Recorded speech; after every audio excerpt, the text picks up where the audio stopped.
महाराष्ट्रातील प्रत्येक स्पर्धा परीक्षा आणि नोकरीची माहिती आता तुमच्या व्हॉट्सअॅपवर मिळवा. लगेच खाली दिलेला नंबर योद्धा नावाने सेव्ह करा आणि व्हॉट्सअॅपवर मेसेज करा. पण कुठे ना कुठे एक सुखाची, एक आनंदाची अपेक्षा प्रत्येकाला असते. आपल्या सगळ्यांना आनंदी राहायचंय, खरंच राहायचंय. मला एक सांगा, आपल्याला आनंदी राहायचंय का आपण आनंदी आहोत हे जगाला दाखवायचंय? राहायचंय खरं. मग आनंदी राहणं खूप सोपं आहे. आपली गडबड कुठे आहे माहिती आहे का? आपल्याला आनंदी राहायचं नाहीये, आपण आनंदी आहोत हे जगाला दाखवायचंय. तुम्ही बघा, 10-20 लाख रुपये खर्च करून आपण परदेशात ट्रिपला जातो, तिथं काही बघतच नाही तो माणसं. फोटो काढतंय, स्टेटसला ठेवतंय, फोटो काढतंय, स्टेटसला ठेवतंय. बरं, आता स्टेटस ठेवायची सुविधा आहे, ठेवलं तर त्यात वावगं काहीच नाही. पण खरं दुःख कुठे आहे माहिती आहे का? ज्याच्यासाठी स्टेटस ठेवलं त्यानं जर बघितलं नाही ना, सगळ्या ट्रिपचा खर्च वायाला गेला, ही अशी भावना होते माणसाची. मग अडचण कुठे? आनंदी राहायचं सोपं आहे हो, पण आनंदी आहोत हे जगाला दाखवण्यासाठी जी गडबड चालली आहे ना, तिथे सगळं अवघड आहे. साधनं वाढत गेली पण आनंद किती होरपळत गेला, आपण थोडंसं शोधून बघूयात. पूर्वी संवादाची साधनं कमी होती हो, माणसं थेट एकमेकांशी जाऊन बोलत होती. फार लांबच्या अंतरावर असतील तर पत्र पाठवत होती, पत्राची वाट पाहणं होतं. पोस्टमन जर पत्र घेऊन आला आणि आईनं जर ते पत्र वाचलं, आई पोस्टमनला म्हणायची, बस बाबा चहा घेऊन जा. संवादात मजा होती, संवादाची साधनं नव्हती. आता संवादाची साधनं अपार आहेत, पण संवाद कधी संपला हेच कळलं नाही. मोबाईल तुमच्या माझ्या हातात आलेलं किती सुंदर साधन आहे, विदिन अ सेकंद तुम्ही जगापर्यंत पोहोचता. पण त्याचा इतका अतिरेकी वापर सुरू झाला की त्याचे दुष्परिणाम आता पाहायला मिळाले. ज्यानं मोबाईलचा शोध लावला त्याचं परवाचं स्टेटमेंट आहे, पश्चाताप झाला मला हे गॅझेट तुमच्या सगळ्यांसमोर आणून. वय वर्ष 0 ते 11 वयोगटातल्या लाखो मुलांचे डोळे निकामी झालेत, एवढा त्यांचा स्क्रीन टाईम वाढलाय. मैदानावरती जाऊन खेळायला पोरं तयार नाहीत, घरातून पोरं मैदानावरती जातात आणि तिथे बसून मोबाईलवरती गेम खेळतात. 2-2, 2.5 वर्षाच्या पोरांच्या हातात तुम्ही मोबाईल देऊन टाकले आणि बाप असं कौतुकानं सांगते ना चौकात, मला कळत नाही ते त्याला कळते म्हणते मोबाईलमध्ये. ताई मला सांगा, मूल रडायला लागलं, लहानपण तुमचं मूल लहान असतं, रडायला लागलं, रडायला लागल्यानंतर तुम्ही काय करायचं? त्या मुलाला जवळ घ्यायचं आणि जवळ घेतल्यानंतर ते मूल रडणं थांबवत होतं. ते जवळ घेतल्यानंतर ते का रडणं थांबवायचं माहितीये? आईच्या गर्भात असताना त्या पोरानं पहिल्यांदा काय ऐकलंय? आईच्या हृदयाचे ठोके ऐकलेले आहेत. त्याला ते इतके परिचित आहेत 9 महिने की त्याला जवळ घेतल्याबरोबर आई त्या बाळाला कळतं की अरे माझी आई आहे, आणि ते पोरगं रडणं थांबवत होतं. आता मला सांगा, मूल रडायला लागल्यावर आई काय करते? आता हे मी सांगितलं का कुणी सांगितलं? आई मोबाईल काढते आणि पोराच्या हातात देते, आणि पोरगा असलं पुढचं आहे, मोबाईल हातात आल्याबरोबर रडायचं थांबते. आईच्या स्पर्शाची जागा जर मोबाईलच्या स्पर्शाने घेतली असेल तर हा कुणाचा पराजय? विज्ञान तंत्रज्ञानाचा विजय आहे का मातृत्वाचा पराजय आहे? हे ठरवण्याची वेळ आली आहे. आत्तापर्यंत मी एवढंच सांगत होतो भाषणात. काल मी येताना प्रवासात पाहिलं, म्हणजे आईनं जवळ घेतल्यानंतर मुलांना रडणं थांबवणं ही पहिली पायरी होती. मूल रडायला लागल्यानंतर आईनं पोराच्या हातात मोबाईल देणं ही दुसरी पायरी होती. आणि काल मी पाहिलं, पोरगं तिकडं रडतंय तरी आई मोबाईल सोडायला तयार नव्हते. ह्याला काय म्हणायचं? साधनं आपल्यासाठी आहेत का आपण साधनांसाठी आहोत? साधनं आपण आपल्यासाठी निर्माण केली, त्याच्या किती अधीन जावं? साधनांवरती आपली पकड असावी, आपण ठरवावं किती वापरावीत, कुठे वापरावीत, कशासाठी वापरावीत. जेव्हा साधनं आपल्यावरती अधीन व्हायला लागतात ना, त्यावेळेस जगण्यातली मजा संपून जाते.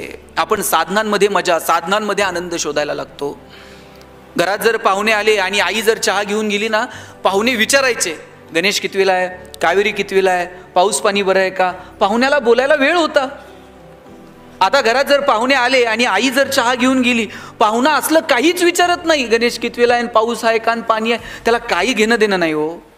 आई चहा घेऊन गेली का पाहुणा पटकन विचारतंय, तुमच्याकडं छोट्या पिनचा चार्जर आहे का? हे अस्वस्थ आहे. आणि याच्या अस्वस्थतेचं कारण काय? याच्या मोबाईलची बॅटरी लो आहे. मोबाईलची बॅटरी लो असणं हे जर आमच्या अस्वस्थतेचं कारण असेल तर किती फंटूस आयुष्य आम्ही जगत आहोत.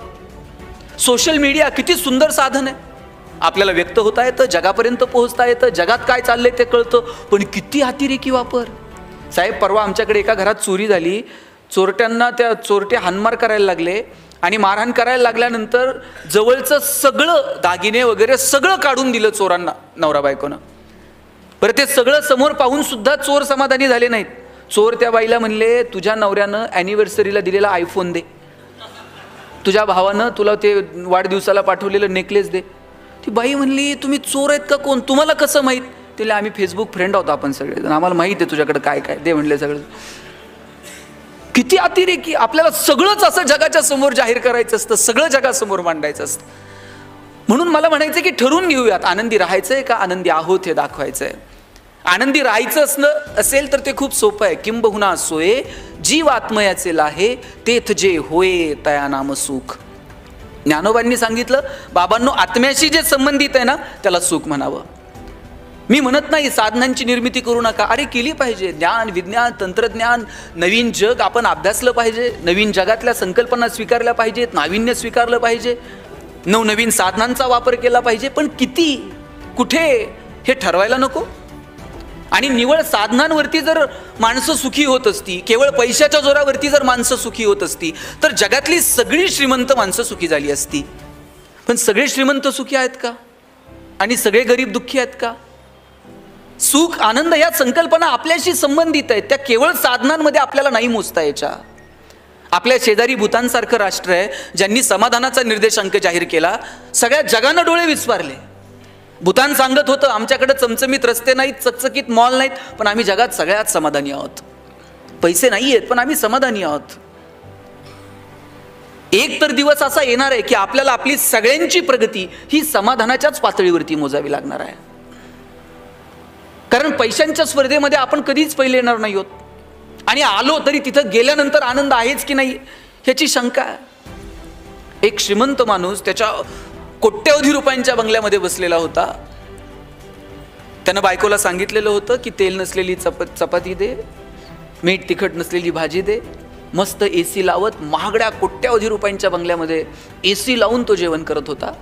त्याच्या खिडकीच्या बाहेर धुराचे लोट प्रदूषण वाढवत होते. आणि त्याच वेळेला साधारण कमाई असणारा एक शेतकरी शेताच्या बांधावरती बसून तेल, मीठ, मिरची खात होता. समोर पाटातून पाणी वाहत होतं. हिरवगार शेत समोर डोलत होतं. पैसे कमवू नका या मताचं मी नाहीये, पैसे कमवा, तो पुरुषार्थ आहे.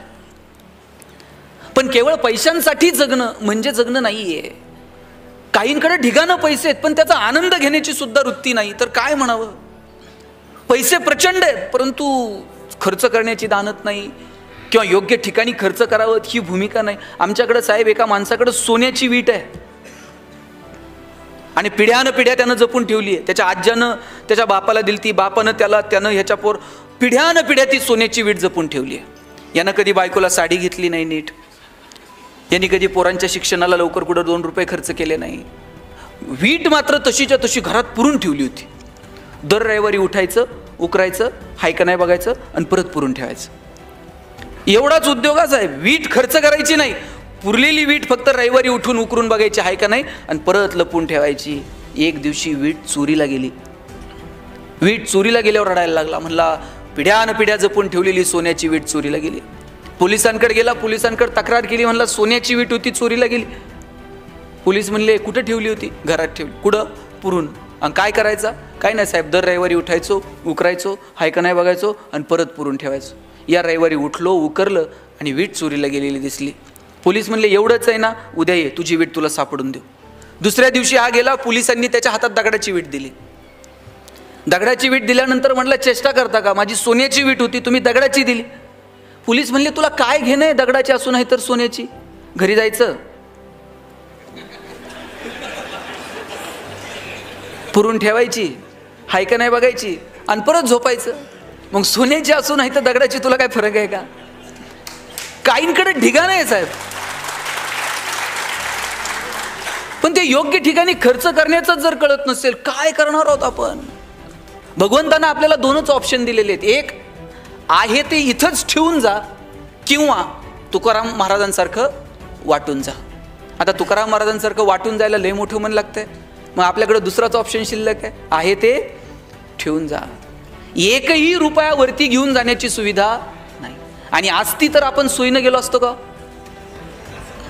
ह्याचं नेता येईल का, त्याचं नेता येईल का, काय करता येईल. किती सुंदर वागलाय भगवंत आपल्यासोबत. जन्माला आल्यानं मुळात भगवंताचे इथंच आपल्यावरती अनेक उपकार आहेत की त्यांनी आपल्याला माणूस म्हणून जन्माला घातलं. याच्यापेक्षा काय उपकार करावेत देवानं आपल्यावरती.